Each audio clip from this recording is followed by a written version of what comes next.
yes, we have an answer, it's just, why would I give it to you?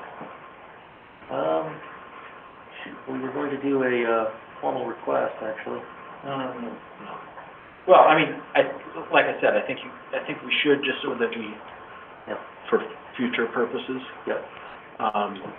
So that there's a record of it. Yep. Okay.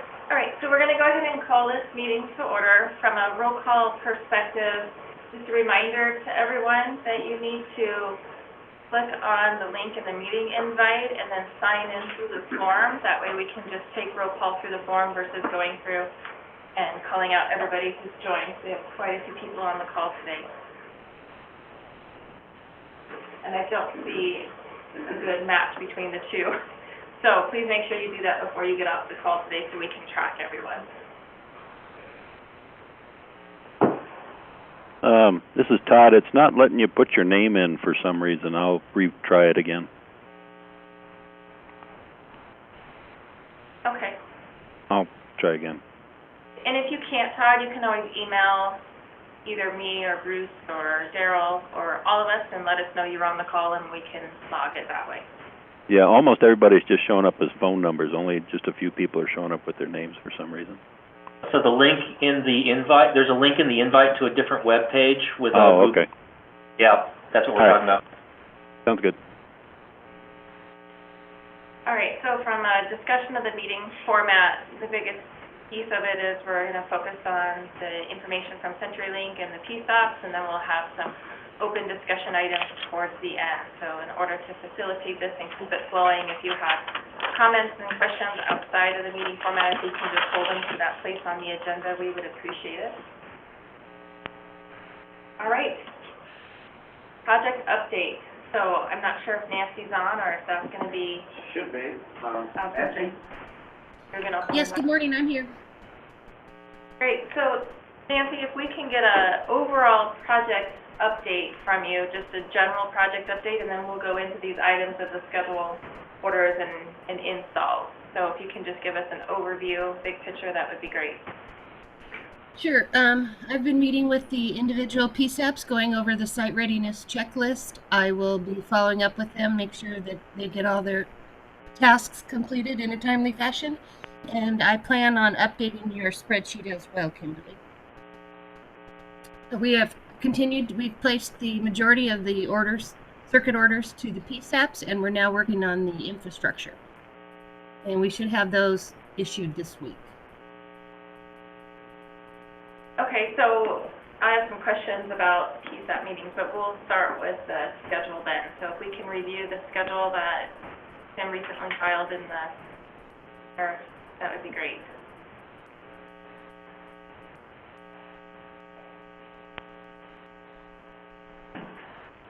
So for those of you on the call, if you haven't seen this, you definitely need to take a look at it. This is the revised schedule that's been filed on when your PSOPs will be cutting. So this is critical that you know your date and that your site is prepared. So CenturyLink, Nancy, I don't know if you want to comment to how the schedule is looking now, if everything is on track for what's been filed as of I know that some, Wes can probably address the schedule, because I know there's some PSAPs that he had to revise their migration date. Since this filing? No, well, yeah, I think the only one that we moved at this point would be Westminster, moving back to, I think, March the 10th. March the 10th or the 12th was the really only open slot, so if Westminster... March? It's in February. Oh, and you moved it to March? Yeah, so they've moved them up. So March the 10th was the best day, a Tuesday. So I know in the order from the commission, that's what required CenturyLink to provide an updated schedule as of October 1st, which is where this came from. I don't know that there's a process for providing additional updates. It'd be good to get like a formal schedule list as there are changes. I don't know if that'd be possible maybe once a month as things change or something along those lines. Well, and I would think at some point, CenturyLink is gonna say, we can't make any more changes, that these were pretty, because of the orders and the time frame, Right. and that the PSAP, speak now, forever hold your peace kind of situation, because I know that there's a lot of dependencies downstream, which from a project flexibility, you guys were pretty open and flexible up until this filing, October 1st, so, but to your point, we probably need a process in case we have some sort of outstanding circumstance where CenturyLink is making an adjustment, or the PSAP has a critical issue that they need to make an adjustment. But outside of that, I don't know how flexible you guys are on changing and making changes from here. Right, we're not right now. It's pretty much nailed down at this point. And the only flex we have was that March 10th and 12th to move her into that. So there are other gaps we might see in that schedule, but that's some flex that's built in for a number of other reasons. So schedule as it sits right now, with that one exception, and that wasn't the only exception requested, by the way. It's pretty much locked in. There's a lot of dependencies, as you hint there, to get everything lined up. So from Intrado ordering if it's a PGM or a direct SIP rack and all the rest of that. So yeah, that assembly line is pretty much nailed down. So what do you think would be a useful way to present? Understanding that we're probably not going to have a lot of updates at this point to the schedule.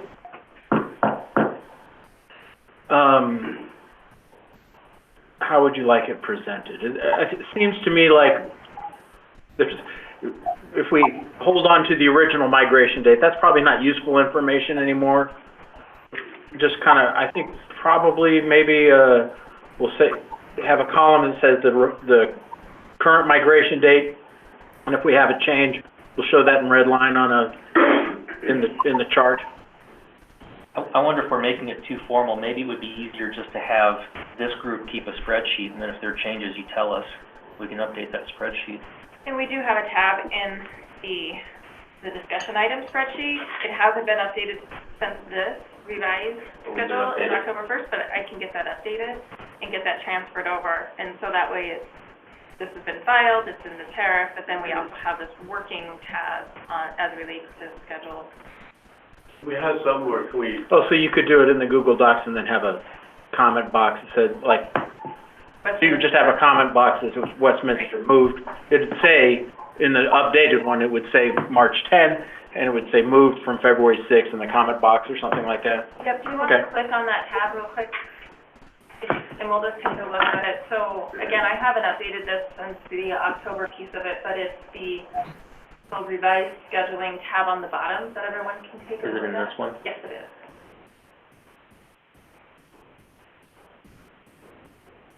Takes a minute to load. on that last spreadsheet, suggestion was we don't need the original date, so maybe we could slide over the revised one, and then the second column could be the completion date. It would be nice to know when and who's been completed. Yeah, that's not a bad idea.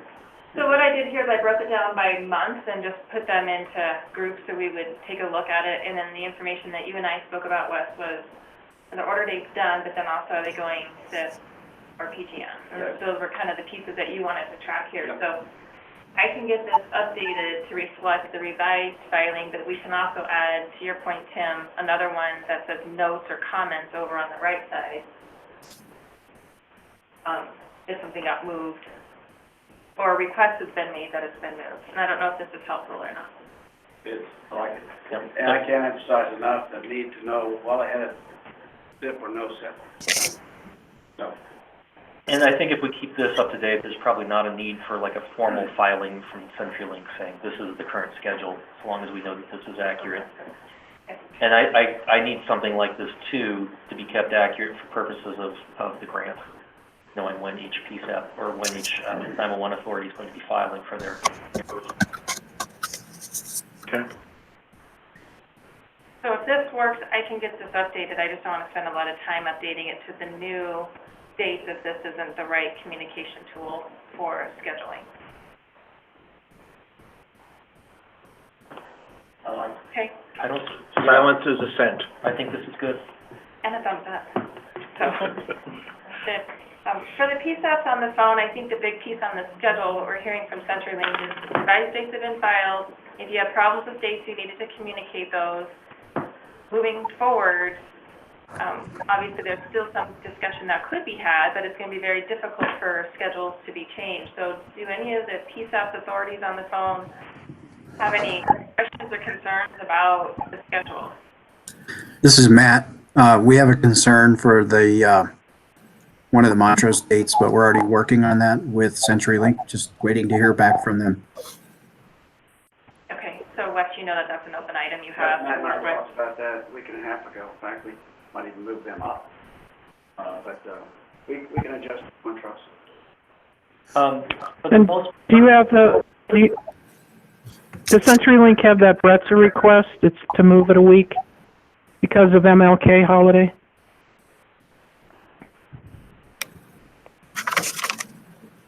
I'm not aware of that, no. Who did that request go to, Patty? That's to me, Patty. I didn't get that. I don't know. I was just checking with our group, and they said they had put a request in to move it from the 21st to the 28th because of the holiday. I did not receive that. I can find. Okay. I don't know. Nancy, did you get that? I did not. Let me check real quick and see. And I'm sorry, Patty, you said what was the request from what date to what date? She may be checking, so she said 21st to 28th for the memo, okay? Yeah, we were on the 21st. We were going to move it to the 28th. Okay. Jen? Yeah, it's January. I get that many holidays at CenturyLink, so it doesn't register. Yeah, so January 21st. Generally speaking, are all of the PSAPs for one authority always going to occur in the same month or next to each other? Yes. That's what we tried to do, yeah. Particularly, much like what you see in the multi-node, the first ones, they Because- need to cut the same day. For the purposes of the grant, I'm hoping that we can get them all, like the ones that have multiple PSAPs like Lita, if they could bundle them all together into one application for reimbursement, so we only have to cut the checks once. Sure. But usually the PSAPs want it that way too. Right. Yeah, that was a big Or part the of authorities, I'm sorry. That was a big part of the last redo was Grouping them together makes sense. Good. Hey, Kimberly, Yes, Bruce. this is Bruce. Hey, I had a call with Prowers County this morning regarding the ESInet. They had some questions, and their date was changed, but they said they've had no communication with CenturyLink to discuss that change whatsoever. They don't have an issue with it, but I want to make sure that these are all being worked out through the authority and make sure that the communication is happening and the dates aren't just being changed. And that's which county, Bruce? Prowers County in Lamar. So, Bruce, I think, Oh, Bruce, some of the ones later in the schedule we haven't worked out yet. We wanted to get, because we were moving we focused on the ones that were moving in 2020 and getting agreement from all of them, which includes you. So some of the back ones, because there's so many of them, we haven't coordinated a final schedule move with them yet. We actually reflected that in the filing, so we'll be reaching out to them. Well, everything kind of shifted forward, but we haven't, Nancy hasn't scheduled the surveys yet, with a lot of those in the back half of the implementation schedule, so. Okay, thank you. Yeah, but I think we'll note that they had that concern. We'll reach out to them.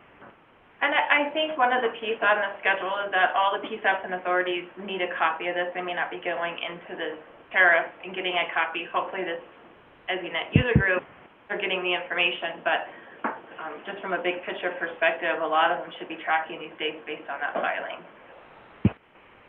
Hey, Kimberly, this is Patty. Patty? Apparently, well, they left me hanging here. I apologize. They are making the request. They had not reached out to CenturyLink, so the question is if there's something more formal they need to do to make that request, the change, or just have Wes get a hold of it. Yeah, Let's talk, I think. We want to move to the 28th. We can work that out. It's wide open. Okay. I think most of the requests have just been made by email, haven't they? Yes. Well, you Okay. think it'll work? Well, we need to check and make sure with Nancy and, Newton that it can happen. So my Okay. recommendation for everybody is if you have a request, make sure you email the project team. So you have CTL contact information on that discussion tab, it's tab number 2. And that team is at least Wes and Nancy, so you should be emailing them, and their email addresses are there, so you would have that information to be able to email them. And I guess I should take off David White, is he gone? Yes. He's gone now? Okay, Ma'am? perfect. Should they copy Dow or somebody just so he knows what's going on? If you want to copy myself, Bruce, and Daryl, you can do that.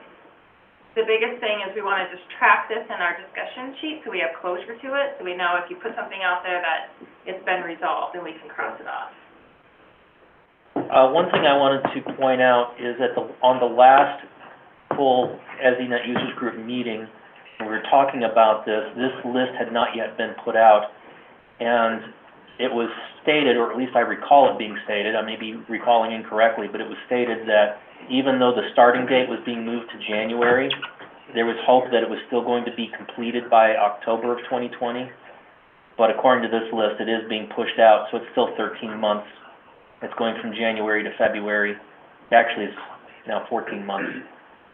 So it's now, the end date for the full migration has been pushed out as well. But we're still within the grant period, which goes till March of 2022, so we're still okay there. So we've got wiggle room. We Yeah. have all of 2021 that we don't have to Right. be concerned with. Right. We push into 2022. At least for purposes of the grant, that's correct.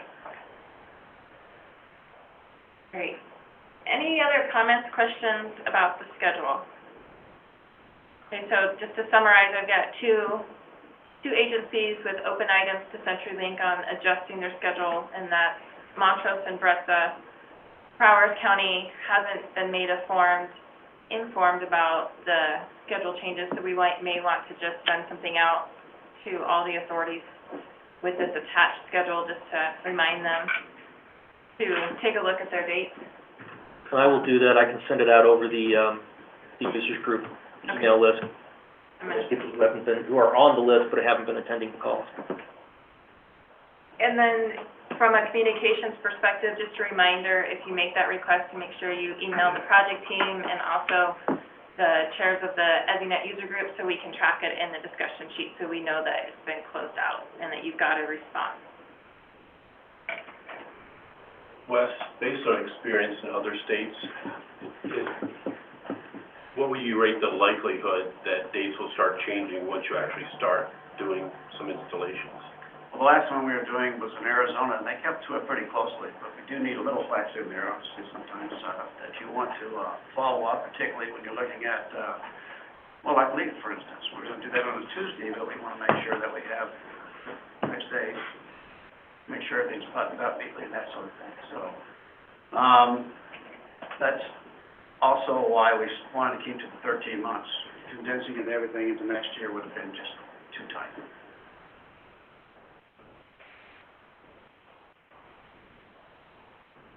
All right, so the next item is review of the place orders. So Nancy, you alluded to the fact that you've got quite a few of the agency's orders already placed. Do you have a summary of what done with everybody cutting in January, February of 2020? Do you want to run through that? Do you have PSAP that you need a response from that will help you? We can work through that too. I can talk to that. We're good through March. We do need one from Pueblo PD and Pueblo Sheriff. Not from the sheriff though, actually, we can have to go, so that won't be an issue. And that takes care of all of March. Then moving on, we've got most of April done, and we'll make that happen in short order.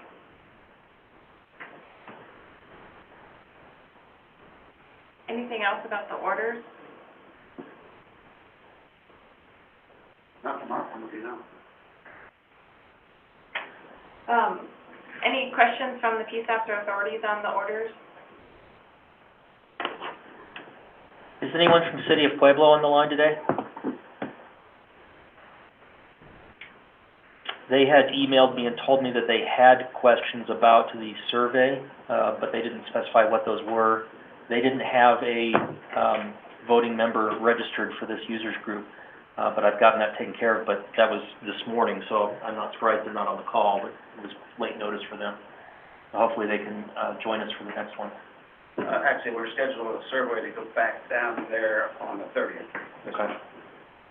So I have some concerns about the orders from a big picture perspective. When we discussed it a bit on our call the last time, and that is the site surveys happen, they go out, they take a look at the site surveys, they take photos, you know, they're taking a look, but they really don't circle back to say, where's the equipment going to go? And so closing that loop and then knowing where the equipment's going to go, are we going to use an existing rack, are we not, are you placing those orders? So all the orders are really derived from that piece of it, of knowing. So when we did our site walkthrough and showed them all the options, we really haven't received anything close that back out on what's being ordered and where the equipment's going to go. If a rack's needed, can you use existing rack space? And we're not too worried because we're a year out. But for those PSAPs that are cutting in January, February, March, are you guys placing the orders, or before you place the orders, circling back to them and saying, here's where the equipment's going to go, we're going to use this location, use this rack, here's the order, does this look good? No, that's the key point, you're right, because there's a lot of detail that has to be followed up by both parties on that checklist. And Nancy's doing that. For instance, we went out to Aurora again. There's 2 sites for Aurora, and going through that punch list, and the SIP has been installed there. That's right, that's correct. Yeah. And you're right, Kimberly, that's the key to mutual success. It is to go back to that list, and if necessary, go back to the site itself to address any kind of open questions on it. Okay, so when you say the orders have been placed, that's more on the internal ordering of the network infrastructure, but then you go back and you do a walkthrough before they cut. So those that are cutting in January and February should be looking forward to getting those walkthroughs scheduled. Absolutely. And that's being scheduled between you and Nancy? Yes. We have a little flex time on that. We've done that for Aurora, but obviously now for Bretton and all the rest of them in January and up to mid-February, we'll need to do that in pretty intense fashion here in short order. Who's doing the walkthrough? Is it different than the folks that did the survey? I'm going to start doing some of those, actually.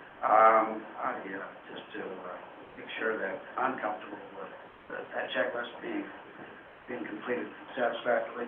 But what I'd like to do is have the same technicians go through that, do it the first time, so that we keep the communication consistent. Okay. Anybody have any other questions on the walkthrough? I have one, actually. Sure.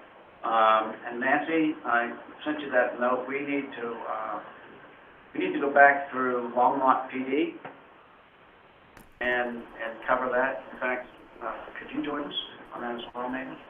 Sure. You know, the whole D-mark, I Yeah. know. In fact, I was there about 14 years ago on that first cutover on that, and we wanted to use that D-mark. Facilities have already been extended to that D-mark that we can use it. The survey said it was hundreds of feet away, and I'm pretty sure that's not the case. So we need to validate Longmont PD. Yeah, I'll get a hold of Joe. Yeah.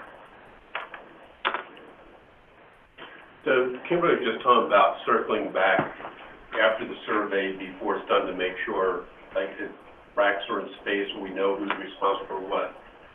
How far before the install date should a PSAP start worrying if that hasn't happened? Well, we should have all that buttoned up at least, I would think, 45 days ahead of it. And the key part of that, Joe, is not just the backroom environment, though, is to definitely make sure that it's either PGM or SIP. Is that all? That's, of course, done not only between us, but the vendor and the customer needs to make sure that all that's buttoned up as well. They're ready for it.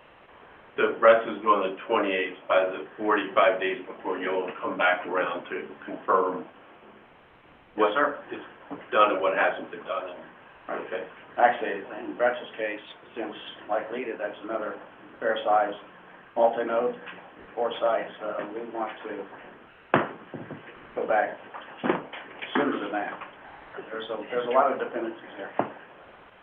So Kimberly is trying to understand if there's another step, and I'm just trying to get, is there a rule for when PSAPs can say, alarm has to go off if it hasn't happened by that date? Well, actually, that's what Nancy will be tracking. I'd like to see it 45 days in advance, to make sure that we're tracking and everything is pretty much checked off. Not 30 days, but 45 days. Okay. What Entrada wants to see, and needs to see as well, our partner on this, is that we need a 3-month runway to understand, absolutely, is it going to be the SIP handoff, or is the site going to use the PGM? So 90 days before you need to That- know. That's a hard decision, Dave. Yeah, for that element, correct. That's what they'd like to see.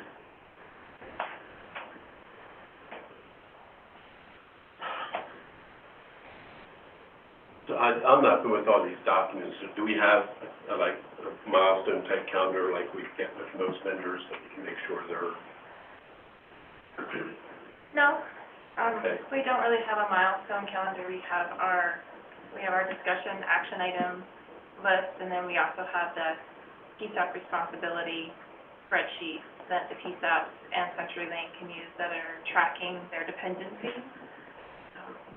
There's dates in there, so there are some dates due. I think that probably needs a little bit of attention on putting some of those dates across those different, if that's the tool that I think we're going to use, which I believe we are. Yes. So, Yeah, Kimberly, when I've been meeting with the PSAPs, we've been reviewing that spreadsheet as well as the completed site surveys. Oh, great. And I think we're in pretty good shape for the Viper ones. I'm talking with the Virgin one as well, on those accounts that he has on that. And as far as I know, I think we're in pretty good shape on the Vesta ones. But we'll be babysitting that part of it.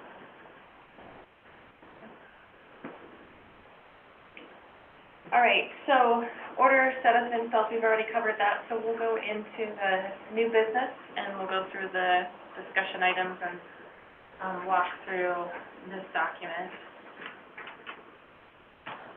As Daryl clicks back and forth. Thanks, Daryl. All right, so I think it was item number 2. And so we've talked a little bit about the single points of failure, understanding this different single points of failure. So we had an action item that Kevin needs to confirm power requirements, update the RAF photo to show that it's 2 PDUs, and then we were going to update that logical diagram. And then we wanted a written statement of electrical requirements, and we didn't receive those. So that's an action item that is being carried over unless you guys have something today that you can provide on that. I know that I have from Nancy on 1014 a couple of items that I added in there that I received from her, and a link to that PDF, but it's not completely fulfilled, this action item. And it was due at the end of September. Yeah, I reminded Kevin, he's on vacation this week. I reminded him last week about the power requirements. One of the PSAPs had some specific questions that I addressed to him. So he is aware that that needs to be done.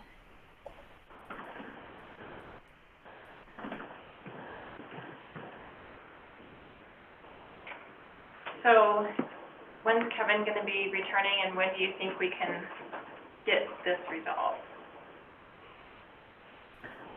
Kevin is back on Monday, and Nancy, Yep, I'll follow up with him. please close ranks on that with all of us on the CenturyLink side, early as possible next week.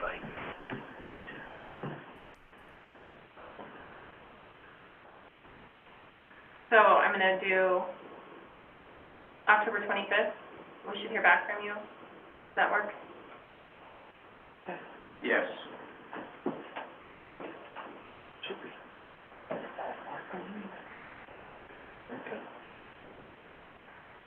And again, just from a CUS perspective, there's a lot of power requirements, and so on our end, this stuff is critical, and there are some of us that are entering into these projects now as it relates to obtaining power. So some of these questions, and getting the written statement of electrical requirements, that was a specific request from some of the PSAPs in order to make sure that they're getting it right and what their needs are to be able to serve your racks correctly. So I just want to stress that this is critical from us being successful in that background. And we double that to make sure that everybody gets that information post haste on this new data, 25th. All right, so the next item is the tracking of the project management hours.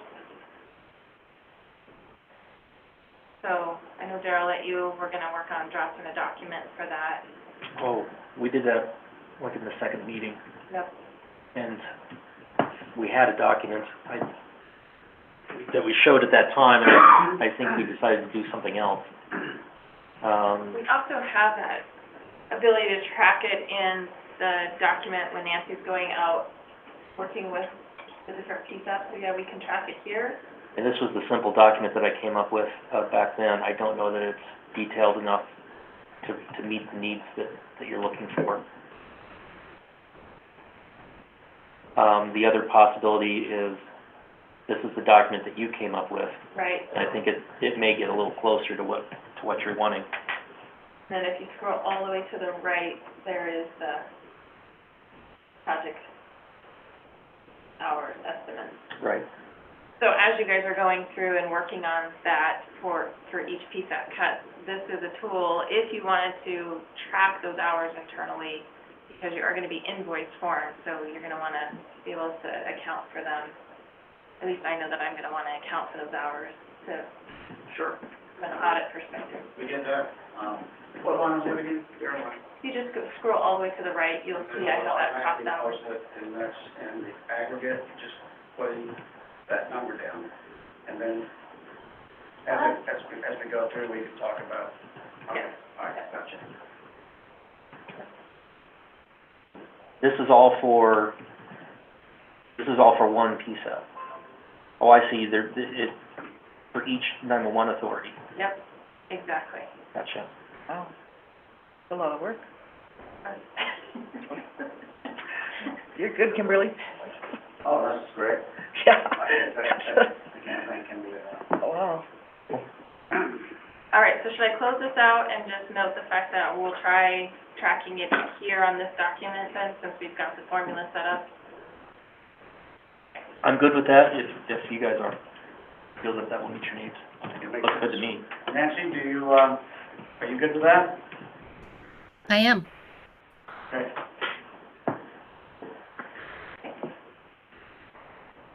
All right, so the next item we have is the outstanding question about the monitoring. And so it's gonna be item number 7 on the spreadsheet. And it's putting together a future group meeting to go over the drop packets, the monitoring. So the action item, we don't have a date. You were gonna get back to us and scheduling a date, so Wes, you'll need some dates on that and when we can set that up, whether it's one of these meetings that we use, we tack on to the end of one of these meetings, and that's a demonstration, just to circle back on the monitoring of the network. Would it be better just to do this on the next session and we can line that up? I think we know pretty much what the answers are here, but, Well, how much functionality were you looking for? Because we need to figure out the technology,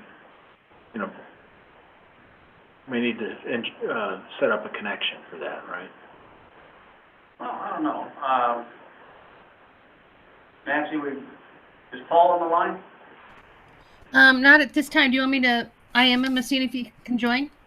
Or do we want to schedule this discussion for a time on its own? He's very good at going through this, and I'd like to have him teed up for that. This is the guy that does the monitoring in our NOC in Minnesota, and he's got this pretty much dialed in. And I think it would be good to maybe do this next time, or next scheduled meeting. November 20th. But We could do it on the November 20th meeting and just schedule it for the second hour. Okay. if that works. Um, Give you guys time to, Hopefully, he will be available. He's, I'll reach out to him immediately after this meeting. yeah, if you could send him a quick note on that, so not to I take. just want to make sure we're meeting the expectations, because what are you wanting out of this? I want to make sure we're meeting your expectations. What do you want out of this presentation? Do you want to just understand our monitoring stuff, or are you also looking for the training or discussion on the tools that you'll have through the Intrado interface? Or are you just looking at what we monitor? yes. Okay. So I think. Yeah, that's what I thought. I thought it was It's gonna be both, Tim. both, and so Yeah. we might need, that may require some, that's why I thought there might be some technology requirements for us to be able to actually walk you through what the,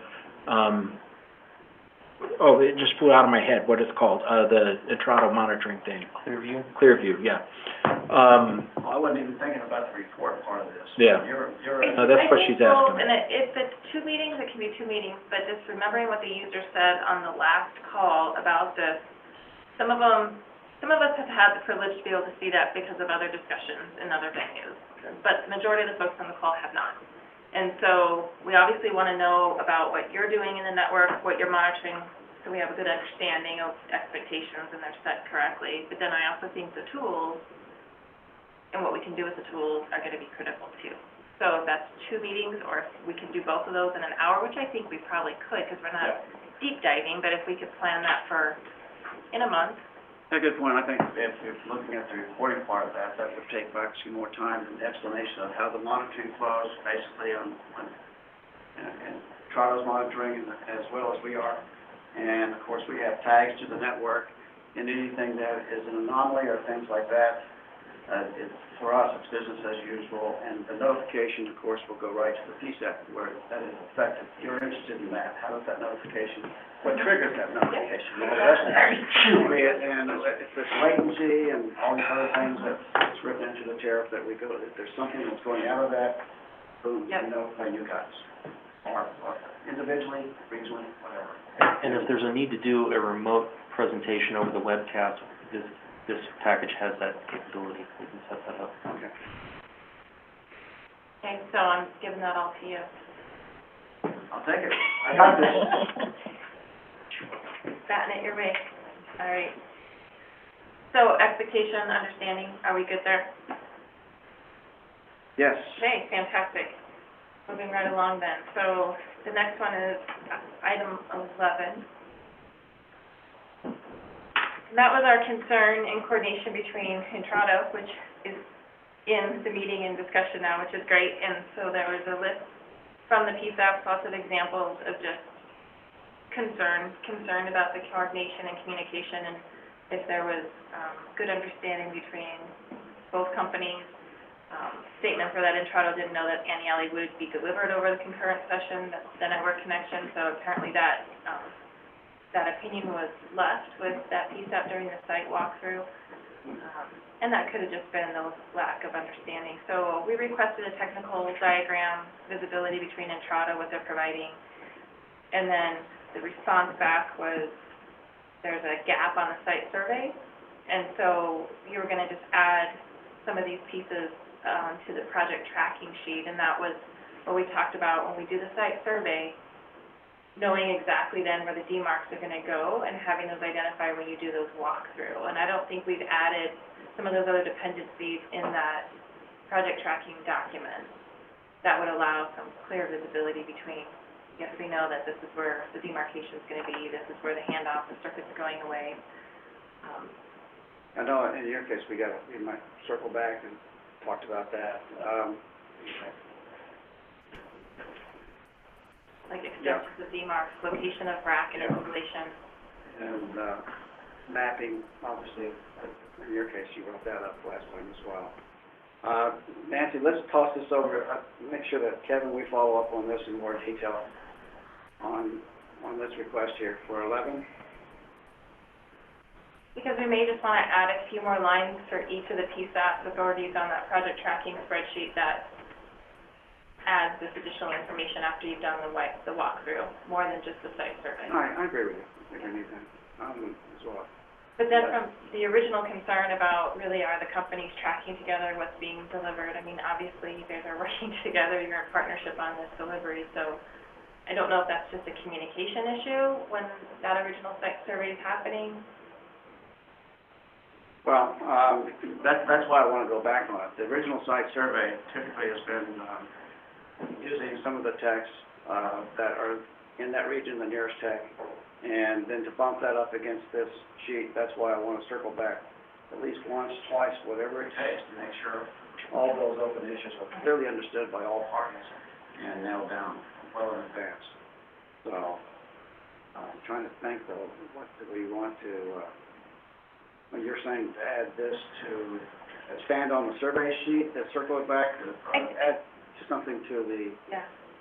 punch list here. I think there's two issues here probably in 11. And the first issue is probably how the information is being communicated to a PSAP or authority that is maybe learning about this for the first or even the fifth time, and then how that tech is coming out and doing the walkthrough, and then questions being asked, the answers being given were, I don't know, Aniele's going to, Entrada says Aniele's going to be still delivered, we still need that circuit, and then it conflicts with information we're providing on this call. So the concern that was presented specifically by this PSAP on the walkthrough was there's a wall here between the two companies, and that was a concern. That's the impression that was left. I'm not saying that that's reality.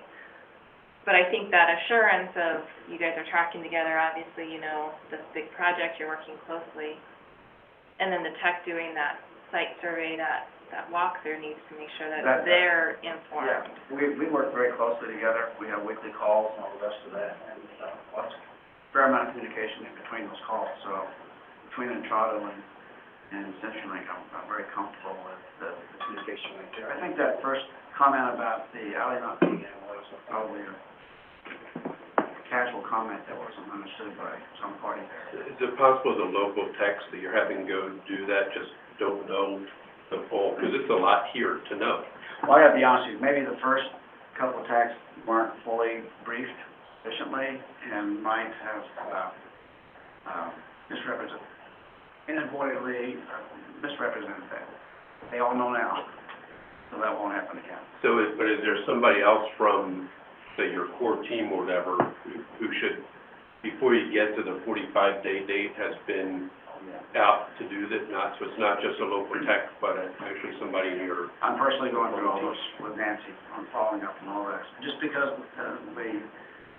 we hit the beach pretty hard at first with a lot of these surveys and using techs that were convenient to those locations, and that's why we need to follow up. Okay.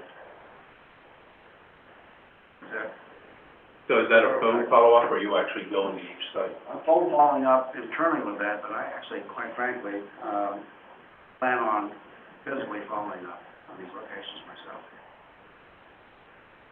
Wes, I think something that would be helpful to me, and maybe you already have this internally, is something just like a site plan document that clearly spells out this equipment's going to be located in this room, demarcs need to be extended to the Viper rack, if so. We need power here by your equipment and potentially a rack by your equipment, just to make sure that's clear to both CenturyLink and the PSAP or the 911 authority. And then, I don't know, go to as far as having a sign-off on that, but I need that kind of detail to put orders in to get electricity needs installed, et cetera. I agree with you. We've seen that, and I don't know if when you think about that a little bit about an actual site map, but the follow-up, that's what we're talking about. We definitely need to sign off on that this thing is tracking through for those dependencies, that it's understood, well, the extension of the DMARC, the electrical's where it needs to be to plug into the rack and all the rest of that. That's where I plan on following up with Nancy and whatever text and the customer, make sure all that's well understood well in advance. So here's what I think the concern be. You have your first guy come out and do the survey, and some of that information may not have been precisely accurate. But then that PSAP has to go out and hire an electrician to come in, and the electrician comes and says, so where exactly do you want this power to go to? And I think what he's saying, it's really helpful if we have something we can give the electrician so that it's correct, and we don't have to then redo it once you circle back. Well, wouldn't the sheet that Kevin should have had to us today will give you the specs for the electrical, or the, But it depends on where you're gonna put your equipment, so, well, I guess a couple of ways to maybe clean this up, and it may save you guys some money and time, and I don't mean any disrespect, but the site surveys were a complete waste of our time. We could have completed them on our own and answered them, corrected the documents, and then provided over our tracking documents, and we also have photos and, schematics of everything. That could be step one, and then step two comes when you guys are really wanting to take a look at making decisions about locations of rack space. Okay, this is the X on the photo of where the rack and our equipment's going to go. That confirmation, because then at step two, so step one, we're just doing a sharing, just providing that information. Where we ended up doing with our tech was going through the walkthrough, looking at the sheet, going, none of this is accurate. Doing the walkthrough, taking photos, but we had all the photos already. And so it was just, I think it was a waste of his time and our time. And we still don't have those decisions. We don't know where the demarc's gonna be, where the equipment's gonna go. But if you guys get all that in, then you tell us, this is, we need to go out, we're gonna confirm this room, that room, here's the extension, et cetera, then that would be step three. right? That makes sense. No, it does make sense, and that's a good point. And back to what I was just mentioning, that we hit the beach pretty hard, Yeah. I think, on those first ones, and with these, the local tech probably not being, appropriately immersed with all the things they should have been pointing out and doing that. And that survey sheet, quite frankly, could have been in a little more detail. But, we'll work on that, we'll do that. And of course, that's behind the reason that I personally am gonna go to every one of these sites and follow up and check that out. But for a site map and all the rest of that, let me work on that with Nancy and see if we can come up with something that is a lot more, definitive, and that everybody having confidence that this layout is what it needs to be. And then you can take a look at the photo, mark, this is where our equipment's gonna go, this is our electrical needs are gonna be here, so this is where our rack is going to be, or we're gonna use your existing rack. And then at that point, we place the order, we're doing the installation of electrical, then the final visit is, are you PSAP ready? We're telling you, we're PSAP ready, you're coming out visually verifying, we're PSAP ready, the cut is confirmed. So, I mean, there's just, you don't want to show up and have it not ready, or have us install it on the wrong side of the, or a different floor. We may do it on a different floor in a couple of buildings. You make a good point, we'll do that, Kimberly. And the other thing is, Kimberly is much more immersed in this than your average bear. And so I know that may change the experience for some people and how much more information they need. Kimberly's great, she's got this like down, that's a little bad about that, and good, I think, for all of us to have that kind of music. But, that's why, and we talked about this, is that, we want to make sure that we're making multiple visits and a lot of communication, that these things are buttoned up long in advance. So you talked about 45 days you need to have your follow-up to work through everything. When do you actually need for the racks to be installed, power to be at the location? Is there a deadline for that we have in? No, that could be inside of 45 days. Nancy, do you have, that down, when the racks are coming in, et cetera? It wouldn't have to be 45 days in advance. Right, because Joe, the racks are being provided by CenturyLink unless you're wanting to provide your own. So are they going to do that during the install? That won't be in advance of the... In advance? So that should be, the rack should be in place, any new racks, and any new power should be completed by a date before the install. So we were saying 45 days out is when you do a follow-up walkthrough. When is the date that, everything should be installed and ready for you? I don't know if there's a hard drop-dead date in between that window, 45 days, say, 2 weeks in advance. I'll get that answer and follow up with you of what we've done in the past with partner and Entrado on that. Actually, it's very helpful when people are trying to be ready for you, if they have a deadline they're working to. Well, no question, we're backing into what those dates are. But the point is about the mapping, the electrical and all those guidelines, I want to make sure, of course, that's not that well in advance. But physically then placing that rack, that ETA and all the rest of that, I'll have to get back with you, unless Nancy knows that, I think, but, I don't know what that window has been in the past. Okay, but they're not gonna be sure, I think it sounds like the 45 days of exactly where everything's gonna go. Between then and install date, there should be a deadline that they know to work towards. Okay. But some projects, electrical, getting an electrician, depending on how you do that, cabling, if we have to extend the demarc, if you're extending that part of the demarc, I mean, that just takes time, so, Right. yeah. And that's why, with you, I'm concerned about that, front end, so. All right, so we're gonna work on that spreadsheet and assign dates to it. Yeah. Good. So the next item we have, updated schedule. So we have that, and what I'll do is I'll revise that revised schedule date on the spreadsheet. So you're now down to item 14.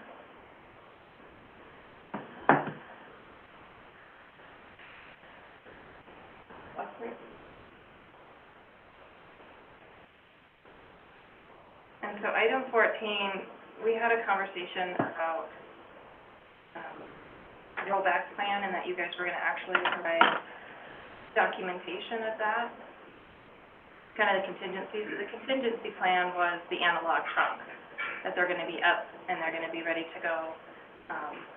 And so the action item that we have here is that you guys are going to follow up and identify how long those camera trunks are going to be available. So you cut Aurora as your first PSAP. Cut's complete. How long after that cut's complete will those analog trunks still be up, live, viable for a rollback plan? In the past, they've used that, they've cut them up, I think, for several weeks and that sort of thing, but, it's pretty quick to knowing that it works good. Obviously, they're not going to tear those down, for that rollback plan, but Right. there's no real hurry to take them out. And I believe in Utah and Arizona, they kept those up for a couple weeks.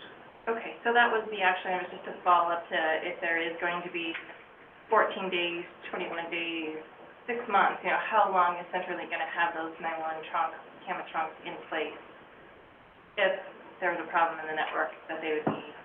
And what we also talked about is it's not that easy because when you change the CPE environment, it's not a simple change as it relates to, oh, I can't go out on this SIP, now I can roll back over here because there's configurations you're doing on the CPE side as well. Correct, right. So we were just wondering as it relates to how long are those camera trunks going to be up and if they are truly a viable rollback after the cut because of the CPE environment. We'll definitively state that for next time. Okay.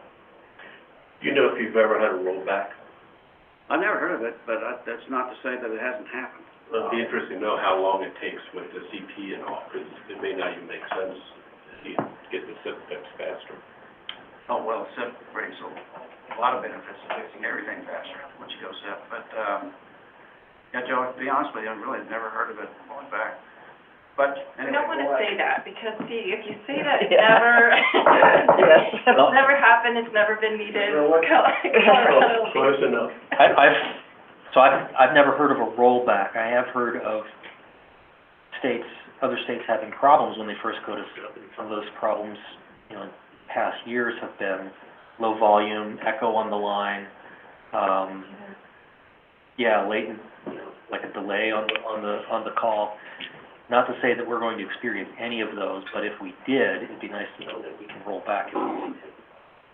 And how long we have that sort of safety net. Well, we're not gonna be chopping up any fiber or cable, Yeah. right? So, Well, I mean, we will be switching circuits over, but nothing's getting destroyed, so rolling back is. So I think this is a critical piece on the operations end, because that's how I would be communicating then to my CPE provider of the backup plan is a rollback to the camera trunk So we need to keep everything, configurations, line pools, everything active and create new for the SIP. So I just think from a communications, as PSAPs are talking to their CPE provider, they need to be very clear that they understand that the rollback could be to utilize the old camera trunk environment, and it could be that way for X amount of period of time.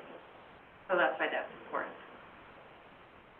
What would you like us to make a note to add this next time, that we'll come out with a definite Yes, hold period of camera? 2 years. Come on, you gotta believe.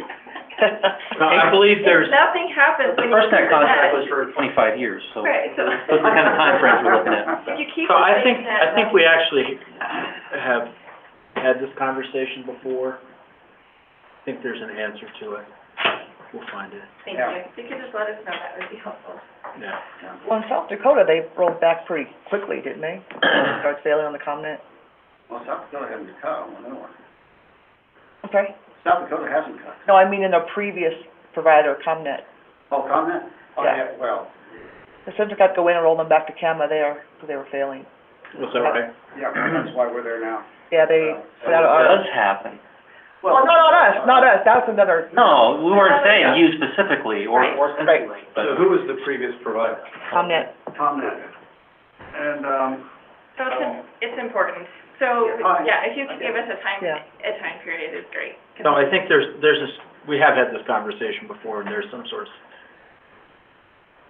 I don't know, we'll find the answer. Okay, thank you. Newton and Doyle know the answer to this. Okay. Greater than 48 hours would be ideal.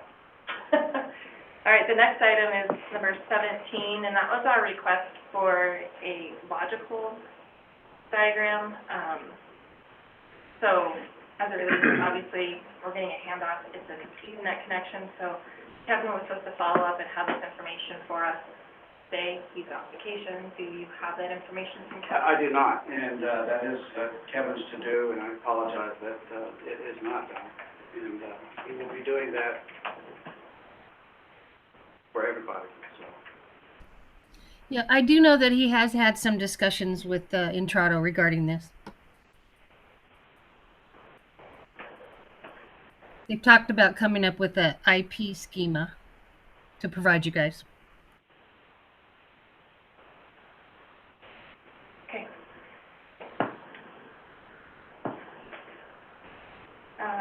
The next item was Brett's talking about SIP licensing from the Viper, so concerns with just those unknown costs. And I know from an unknown cost, I've had some conversations from other PSAP authorities as it relates to those unknown SIP license costs. Also as it relates to the recording changes that'll happen in the recording environment. You're going to lose your analog recording off the trunk if you're not already recording off of your spam port. You know, there's just different pieces that are part of the big puzzle when you make this switch over. So I just encourage all the PSAP authorities, if you have questions or concerns, to reach out to each other, reach out to me, you can reach out to Bruce. We can talk through some of these with you because there's a lot of layers here and you don't want to miss anything and then lose some of the redundancy you think you may have in one area of recording, but maybe you can gain it by adding spam port recording, etc. So I don't have really an action item on this one, but this was just some visibility that Brett brought forward, is just some of the unknown costs that are surfacing for the PSAP and authorities, which they're hard. I mean, it just is another layer for them. Does anybody have anything else on this?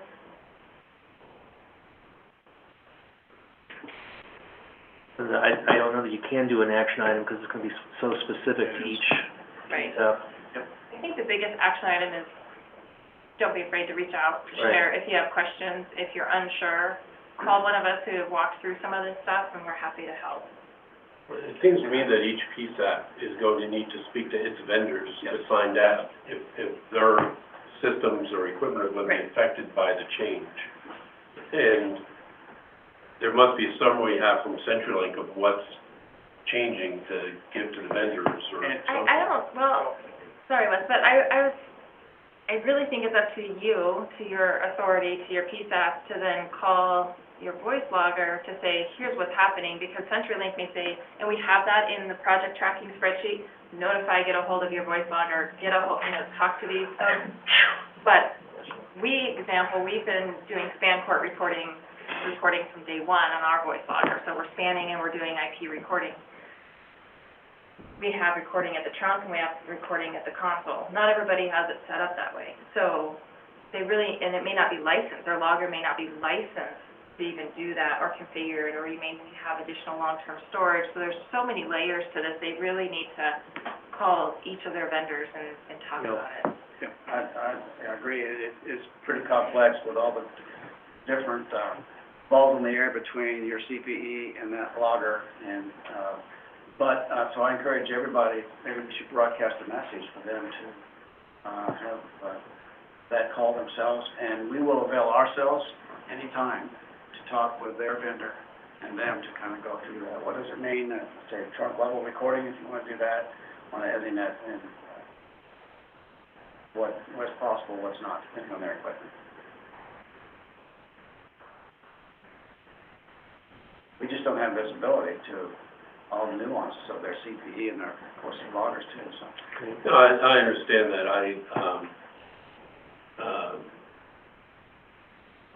I like deadlines because I think people work to deadlines because they have all this stuff they have to do, and the next thing on the list or the calendar is what they're working to. And so deadlines are good to give them so it gets done. And then the other thing is, I'm not a PSAP person, so I don't know anything technical about this, essentially. And so if I had to call a logging I wouldn't know what to say. We say C-SPAN recording. I think you are recording SPAN. Span for it. I would be lost in what to say to them about what's happening, and right. And that's why I don't know that a lot of people who don't have a lot of administrative staff. The authorities of the PSAPs I've done pro bono work for, there's like 2 dispatchers and a deputy who's kind of a supervisor of the PSAP. And so I don't know who there would actually know the answer to these questions.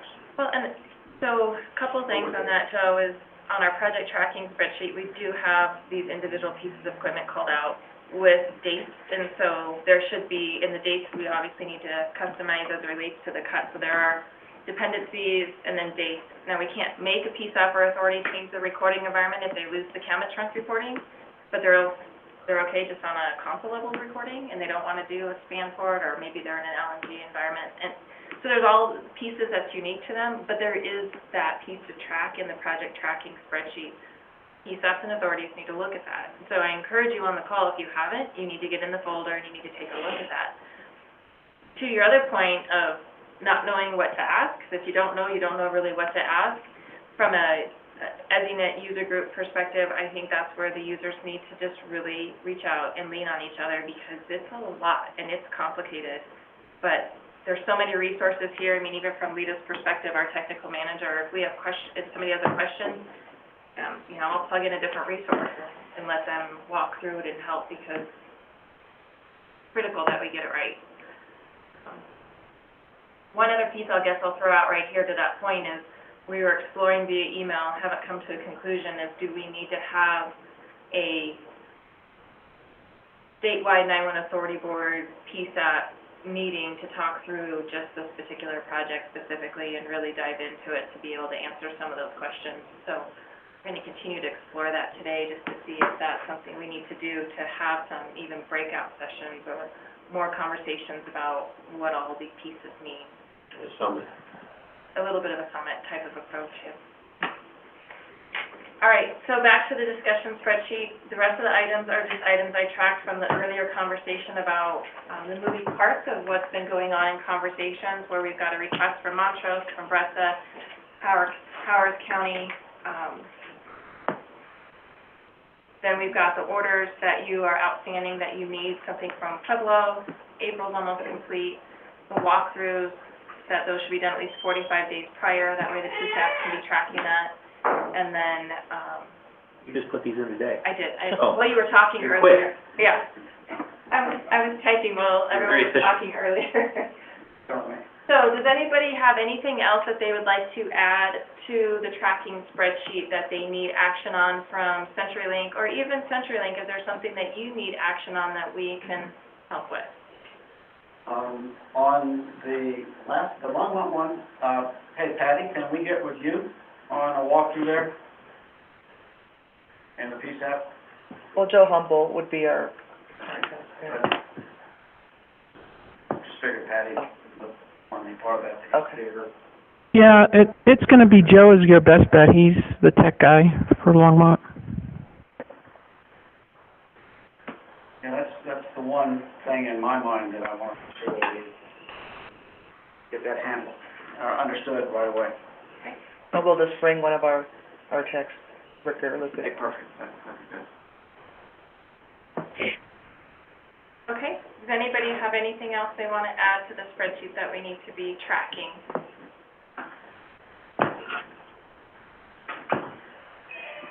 All right, so I think we're done with that part then of the agenda. So, open discussion. We've had some open discussion already, but does anybody have anything else for the group that they want to bring up, talk through, concerns, questions? One item that might be of interest, not related to the technical side of the ESInet, but in working out the details of the grant program.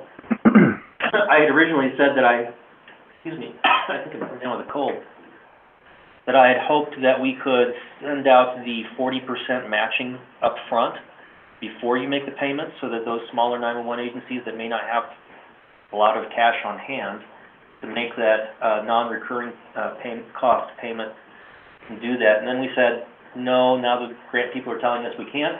Well, now the grant people are telling us we can't. So my hope is that, yes, we again will be able to send out the 40% matching. So you'll get 2 checks when you're ready to migrate to the ESInet, or when you've already migrated and you're getting ready to make that payment. We can send you the 40% matching up front. You make the payment. You'll submit the paid invoice to me, and we'll work through the feds to get that 60%. So you'll get the 60% afterwards, but you'll get 40% up front to help you make that payment in the first place. So that's good news, and hopefully they won't change their mind again.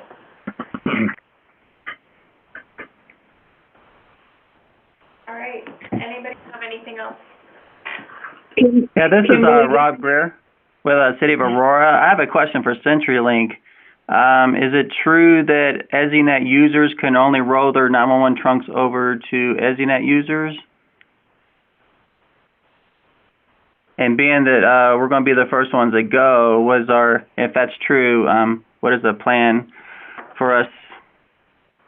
No, but I don't know where you heard that, but the whole plan is set up so that you could still, in the programming, roll trunks to, obviously, if you're the first, your neighbors or whomever whichever you normally send those to, that we are provisioning the service to handle that.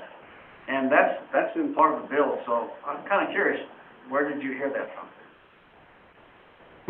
A couple weeks ago when we were in a COOP meeting, somebody I had asked that, and they said that was the case. But if that's not true, then okay. And I would say that this is the second time I've heard that circle back too, and my answer has been no, that there's interoperability between the PSAP legacy and new environment. But that's definitely, I'm going to say something that's kind of floating out there as a rumor, that you're going to be on an island when you cut, and the island will grow, but you'll be on an island until the PSAP's cut. So what I'm hearing from US is a definitive, there's no follow-up needed. You are absolutely confident that there is no concern in this area at all. I am, but now I'm second guessing, but I wonder where you hear that from. Now, 6 or 7 years ago, when we were first looking at this design thing, that actually was a factor then, but not now, because now we're aggregating the old with the new here. But you know what? I'm glad you brought that up. I will. I'll double check it. I'd like to know where you heard it from. But, This is Kimberly, this is Monica. I was present at all but one of the COOP workshops, and I believe the context with which that was spoken was, once we all migrate to the ESInet, the analog infrastructure will be decommissioned at some point. So I only recall one or two of the sessions that actually came up in, so who knows how that could have additionally been carried out. Yeah, the whole design is being groomed so that to actually make sure that does not happen, that you have interoperability with your neighbors, whether or not they're on ESInet or not. In a future meeting, can you kind of walk through the flow of how the call goes when you transfer a fax? That's go to Intrado and then to the selective router. I mean, that just may help people understand. Yeah, we can actually take that diagram that's in the tariff and kind of walk through that and show that. So, it's pretty straightforward. But, Kimberly, this is Monica. I just have one more thing to add, if the ask is still on the table, if there's anything else. Having just, again, in the last 2 weeks, traversed across the state of Colorado, I just, again, sent an email with a one-page fact sheet of why we're even migrating to an ESInet here in Colorado. Again, this is mostly coming from the smaller 911 authorities and PSAPs who just are not staying plugged in. But there is now such a sense of fear and concern and unknown. I think it would be in all of our best interest to hold this workshop idea you're talking about. As the resource center, I'm going to be sending out all of the documents with the updated dates and all of the changes. I've given Daryl some more emails for people to participate in the ESI user group because people are not taking advantage of all of these informational opportunities. But I think it would be in our best interest, and we have to hold it more than once, and it has to be in more than the Denver metro area. So I'm a huge advocate, and I will help in any way I can. So, and that's great feedback. I was thinking of, just so everyone's on the call right now, you can hear this from me, what I was looking at is Wednesday, November 13th. So either working with Carl about rescheduling the 911 task force meeting and just having it in conjunction with that, or doing two separate things. I already have a community room booked in case we wanted to move forward with this, and it's in Loveland. It's at the Loveland Police Department, so it's a very large community room that would hold over 100 people, so we could have that type of what is the ESInet 101 kind of conversation. So I'll continue to kind of talk through with the people to make the decision about that today, and then hopefully if it's a go, we can get something out ASAP because it's a little bit less than a month away, so people could hold the date time and then make plans to come up. But What was that date again? it would be Wednesday, November 13th. When you're working with Carl, if it is combined with the task force meeting, I think it'd be good to have a section at the beginning that's the task force meeting and then get into the rest of it, because there's a possibility we may get a legislator at the task force meeting, so it'd be good to do the task force part first, and then she can leave if she doesn't want to stay for all the technical stuff. Yeah, because my original thought was there's enough going on with the ESInet. You could start with the task force, you could fill the entire morning with ESInet, you could fill some of the afternoon with technical, and then the remaining of the day with legislative stuff. So everyone's there one time, hearing and learning about all the moving parts, and able to break off and have, focused stuff. This is Carl. Daryl, with the legislature, do we need to have it in or around or closer to Denver, or is Loveland fine? I don't know. I don't know how far she's willing to travel. She was willing to travel to Westminster because that's where we were going to have the task force meeting, but I don't know if she would travel to Loveland or not. And it may be that we need to just keep the task force on that Thursday and have this big meeting on that Wednesday.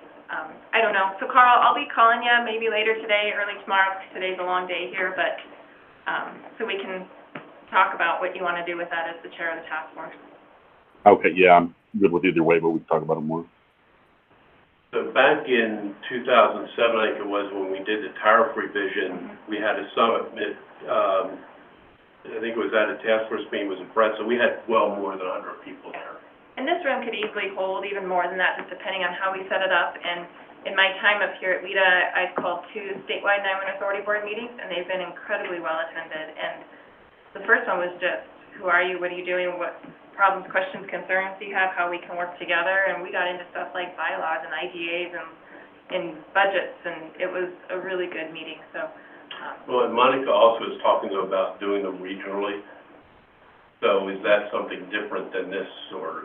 I think it's probably in conjunction because Monica, Wes, Daryl, they've been going out in the region and having the conversations, and I think it's all of it because the information is not penetrating or starting to get some eyes opened, but it's still not penetrating all the way through because I get emails and phone calls of going, what? What's the impact? What do we have to do? So I know Monica, when we were doing the regional meetings, was actually, and I think Wes maybe did some of this too, was actually calling and making individual contact with 911 authorities to get them to attend. Yes. And we still didn't get every 911 authority at one of those meetings. Correct. That's a true statement. That's a true statement. And again, I appreciate that we would need to hold it in the Denver metro area, but I'm telling you, some of these folks cannot travel that far, and they're the very people that are having the largest struggle and the biggest lack of understanding. And again, I'll help in any way I can, but we need to try to do something in addition to the Denver metro area. I wonder if we can't, and I don't know what the technical equipment is over there, but if we held it in Loveland and if we were able to Skype or do some sort of live feed, recording it, but then also a live feed for them. So they're sitting in Jackson County, they can still dial in and see it. Absolutely. Great idea. I mean, the problem is that we webcast every one of these meetings, and we still don't get the participation. I think, you know, I don't want to come off as callous, but I think there comes a point where we've done everything we can do to get them involved, and if they just don't want to get involved. And that's why, in conjunction with, that's the conversation tool. There's been regional meetings. There's maybe this big summit that we do. All of these meetings are webcast. We've made ourselves available for Q&A to help people as much as possible. But at the very end of that, we need it to be successful. So I go back to what's it going to take. It's concerning. And one good thing about it is we do record these meetings and put them on the task force YouTube page as well. So once they get involved, they can catch up. Yep. They haven't necessarily missed anything, but it's the longer they go, the more homework they've got to do to catch up. My sense is the west slope is in pretty good shape. We're aware of all this. Is this on the eastern slope that you think? I'm worried about the Baca counties, yeah. I cannot get Baca County to even return my calls. Jackson County, I don't know, even after multiple phone calls, I was able to even get them to attend one of our webcast workshops, because after we finished the 5 across the state, Daryl then organized a webcast version, and I followed up with every single authority who didn't attend any of the workshops by phone to get them to watch the webcast. So it's the outliers, Wes. It's the, I had great response up in the Northeast. The Central Plains, I'm nervous about. The Southeast corner, I'm nervous about. And frankly, a couple of them are falling back around with weird questions, and I'm just trying to provide them all the information that we've been sharing. I just don't know what else to do. Monica, this is Jeff. Are you going beyond, like to board members and or elected officials, or just the comp center people? I haven't stepped down to elected officials, but I have been working off the board information that we have on the resource center site. But frankly, after my meetings in Rio Blanco yesterday with Board of County Commissioner members, I guess I don't know what the right answer is here, but I'm willing to try whatever it is you guys think we need to do in addition to the effort that has been put forth. And we're into, Monica, whatever it takes. I think if there's about 6 of them, maybe 7, that might fit that category. Yeah. Well, we have I have this down as an action item. We need to figure it out, and we need to, I understand the callous piece too. I mean, at some point, what else can we do? Right. But I do think that all of these efforts are important. So No, I agree. Well, I think we just need to continue to brainstorm offline and figure out how we want to do this, and the summit is good, especially if we focus on the user end. And we really focus on, you have a technical question, you have a logger question, you have a CPE question, and we can even have the different vendors come and be there so they can talk right directly to them. And I bet we can get a lot of representation. I won't name the authority, but from a recent question I recently received, I don't know that even, there may be some of them out there that still think this is optional. Yes. And maybe that's why they're not paying attention. Right. So maybe that's the main focus. We start with, this is not optional, this is coming for everybody. So you need to start paying attention and getting involved. And there's rumors out there about that, and I fielded a question the same way, is that we have a choice, that this is optional, and there's alternatives. I'm like, there are not alternatives. It is not optional. You can pick if you're going to do an LNG or if you're going to go direct SIP, but it's not optional. So where people start getting some of these different impressions and opinions about this project, I don't know, but they grow quickly. At some point, Kevin's going to knock on the door and say, I'm here to install your new... I'm here to install, or we're going to charge you regardless. So, I mean... Right. So in that sense, it is optional. Well, and at some point, those old switches are going away, so this is all... Well, yeah, not So, imminent. other discussion items for the group? Anything else, open discussion? And I wasn't sure who spoke with Aurora, but I know we got off track of your answer, but do you feel confident in the answer we provided? That's Rob Greer. Yeah, it's Rob Greer. Yes, I did. Thank you for the explanation. Thanks for clearing it up. Kind of related, and we don't have to talk about it now, but I just want to kind of put it on your radar. I would like to talk to you maybe offline about transferring calls across state lines and whether there's any issue with the migration to the ESInet, especially those states like Utah that are also looking at migrating to an ESInet. What's going to need to be done to ensure that there's interoperability? Interesting point. Well, technically... I'm glad that you rose that question, Daryl, because that came up during the COOP workshops, and especially since I believe Kansas has already stood up their ESInet, but it's an A&T architected ESInet, I believe. So what do the Eastern Plains counties need to do to connect those ESInets? I don't know, because I'm sure the architecture is supposed to be I3 compliant, so it'll be interesting, and I believe Nebraska is going to fall behind us. But those are going to be great questions for the counties on the state line. And transferring from ESInet to Legacy is probably not as big of an issue, but still be worth talking about.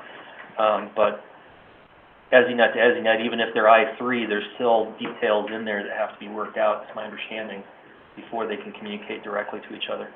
And if we'd done this through an RFP, that probably would have been one of the requirements in it, but we're kind of doing it on the back end. So yeah, I'd like to take that offline. I don't want to overly speculate. Right, yeah, no, I get it. I get it. I need to bounce that off to some other folks. I do know that in the design of this network, that is they're doing things across state lines, of course, and back end, or...